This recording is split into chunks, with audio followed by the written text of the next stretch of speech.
CoinDesk closes in on the 10th anniversary. The old adage, the more things change, the more they stay the same, comes to mind, if only for one reason. 10 years ago, the nascent crypto industry was crying out for regulatory clarity. Today, the industry is still crying out for regulatory clarity. It's just the same, right? We keep calling out for clarity, we're not getting it. One crypto entrepreneur and OG who has refused to give up after all of these years is Erik Voorhees, founder of ShapeShift. Erik, thank you so much for joining us. It's wonderful to see you. Good morning. Thanks for having me here. Yeah, so why don't you start off by just laying the foundation for us. What is ShapeShift's mission sitting here today?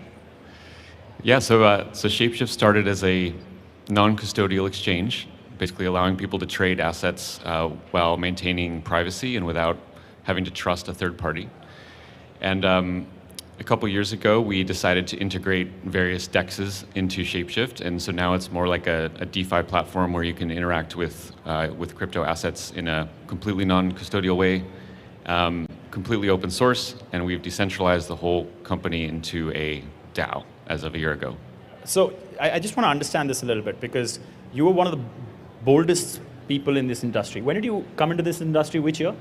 2011. 2011. That's early. Okay, Real number OG. one. Yeah, that's very early. Number two, you were perhaps one of the first who said, wait, I'm just going to give up everything and I'm going to make my organization decentralized because regulation is not clear and it's not likely to be. So that's the way to go forward. Is that correct?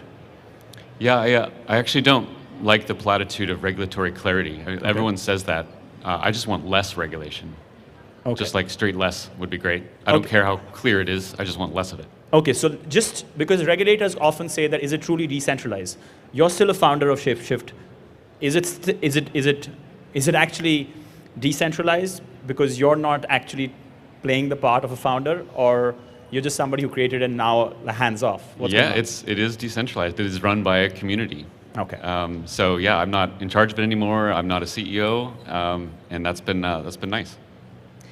It's been really interesting following ShapeShift's journey, decentralization journey, and we talked about regulation just now.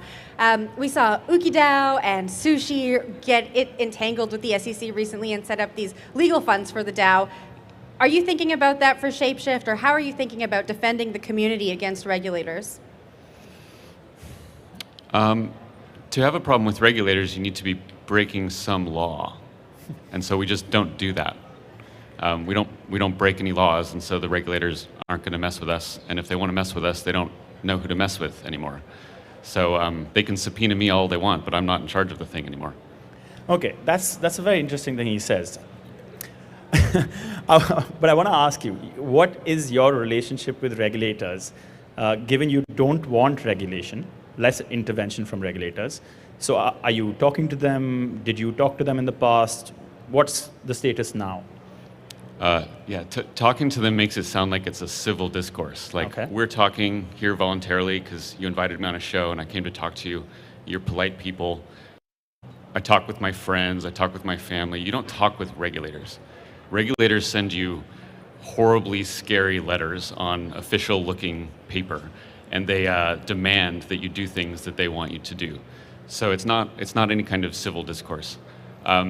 So am I being coerced and approached and subpoenaed by regulators? Of course, and have been for a decade.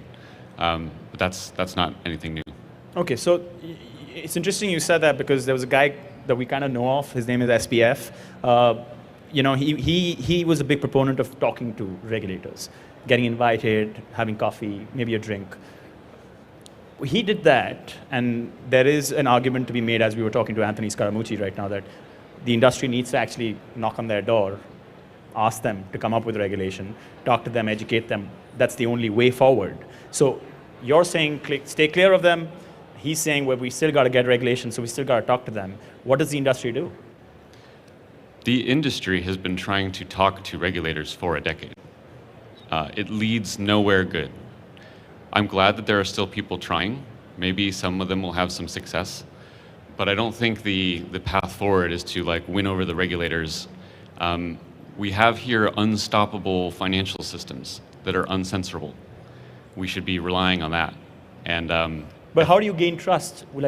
Okay, do you firstly trust centralized exchanges? when retailers have lost trust in centralized exchanges, regulators have lost trust in crypto, and trust is a factor in crypto at the moment. Like the whole point of Bitcoin, of Ethereum, of crypto generally is to not have to trust people anymore. This is the entire point. So it doesn't matter if I trust a centralized exchange that's like already losing the plot. You can trust open source code, you can trust mathematics, you can trust cryptography. So that's what we should be looking at. So we can't have the regulation conversation without talking about tokens, right? And ShapeShift offers yield on its native token, Fox. I think a lot of DAOs that are trying to set up now are getting advice from their legal teams about tokens. They're being told, just hold off if you're in the US on launching a token. Do you think the token puts your community at risk at all? Nope. I've had, let's say, relations with the SEC since 2012, and I've been very ready for them to scrutinize everything that we have done. Like, I lived through the ICO bubble. We have been very careful with how we created that token, how we structured it. We never sold it.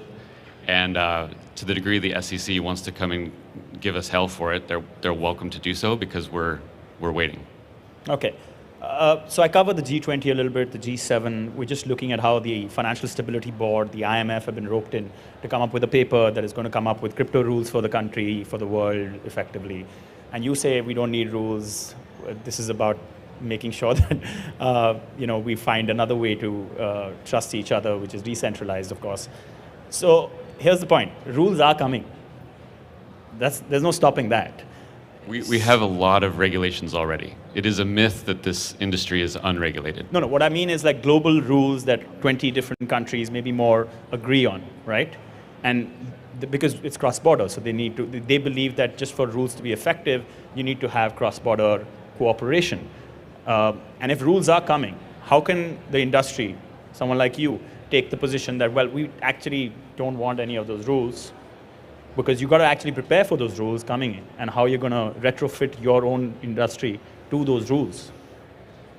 I guess I see the world of DeFi and crypto as transcendent of those rules. So again, those rules already exist, right? Every country in the world regulates finance heavily, and by default regulates cryptocurrency heavily. So it's not like there's no rules and the rules might come in the future. They're already here and there are many of them. And it does not matter how many regulations come down from politicians. A Uniswap smart contract does not abide by them. So on some level, you can just ignore them and interact with mathematics, just like I can interact with language without anyone's permission. But what if they come knocking on your door then? Alleging what? Alleging that I'm interacting with speech? Go for it. Let's have that fight.